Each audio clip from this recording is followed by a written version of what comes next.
Hi, I'm Bob Shaw, and I'm the lead engineer on the Global Defense and Security team here at Cambium Networks, and we're here today to talk about PG16 glands.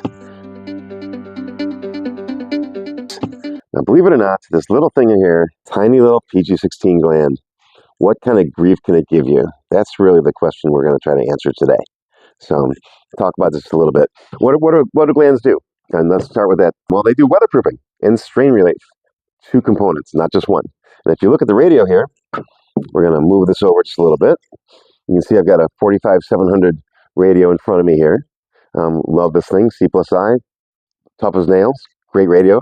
And I've got a tactical lightning arrestor on top of it.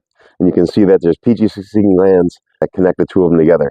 Now, when I'm putting them in and I'm installing things, everyone gets that you can put a wrench right here. And you can see that there's a cap that's got basically a nut on it. And then you've got the gland nut that attaches into the body of the radio.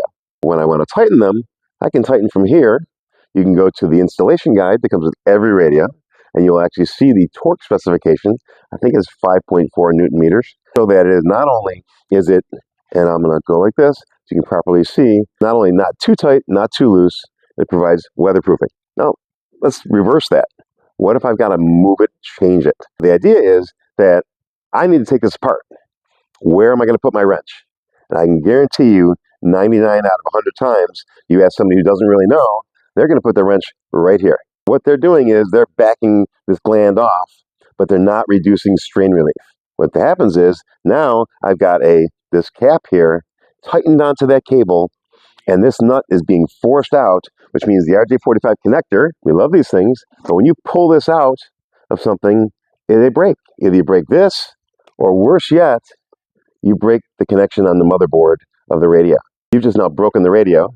It's about $1,500 or so, give or take. It's expensive, and you're out of service for a month. What I really want to do is when I take these guys, I want to take the cap, loosen the cap up, so it's nice and loose, and then I can slide it on my cable. Once that's done, now I can take this nut here, or slash that connection right there, and I can back that off, and I'm not going to break the RJ45 in the radio. This is probably 1 in 6 RMA calls we get, are people breaking radios just for that reason. And the fact is that same thing happens here and it happens here. All we want to do is make sure you get the strain relief off first. Hopefully you found this usable. And if you do, please like it, subscribe to it, go to our web pages, go to our support page, go to our LinkedIn page, and then please let us know what you think.